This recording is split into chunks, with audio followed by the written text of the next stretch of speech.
panahon, may isang lupain sagana sa ating kagubatan, ilog, bundok at yamang lupa. Isang lupain na tatawagin nilang Ibalon. Ngunit dito naninirahan ang mga mababangis na halimaw, higanteng hayop at mahiwagang nilalang. Mga halimaw na walang takot, lumaban at may kakaibang lakas. Dumating ang isang malakas at matapang na lalaki na si Baltog. Bitbit ang tapang at kasanayan.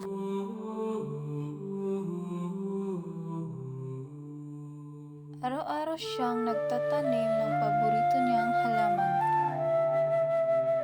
Ngunit isang umaga bumuhat sa kanyang isang nakakatakot na tanawin, nawawasak ang kanyang paboritong halaman.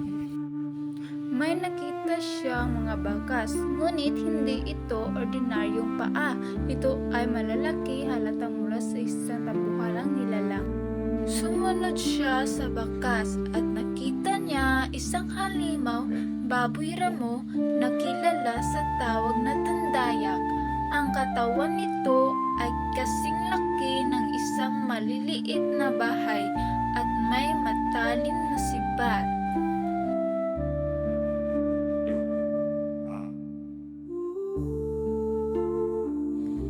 Hindi natatakot si Baltog. Tandayag, magbabayad ka sa ginawa mo. Nagtagal ang kanilang banggaan. Ngunit sa huli napasuko ni Baltog si Tandayag. Dinala niya ang pangil nito sa bayan bilang patunay na kanyang bayanihan. Pagkaraan ng ilang taon, dumating ang isa pang mandirigma mula sa malayong lugar, si Hanjong. Malakas, matalino, at may puso para sa mga tao. Sinimulan niyang supuin ang mga mabangis na halimaw, mga higanting ahas na kumakain ng tao at si Oriol. Si Oriol ay isang nilalang na kalahating babae, kalahating ahas. Hindi niya sinaktan si Oriol. Nakita ni Oriol ang kabutihang loob ng mandirigma. Hanjong, sa halip na kalabanin kita, hayaan mong tulungan kita. Sa pamumuhay ni Hanjong, umunlad ang lupain.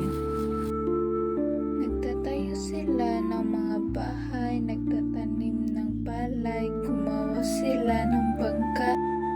Tila iba't ibang uris ng sinag, para bang ang dating lupang takot at kaguluhan ay napalitan na ng kaayusan at kasaganahan.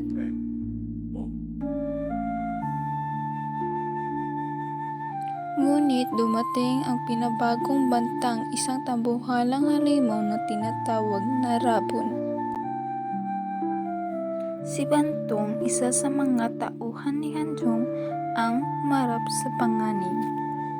Tandaan siyang lumapit, dala ang karne bilang pain, pinasalang niya ito na walang labis pinsala.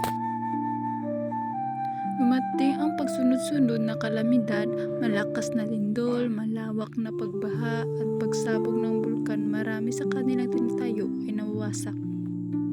Nanatili sa alaala ng mga tao ang karayanihan nila, Baltog, Hanjong at Bantog.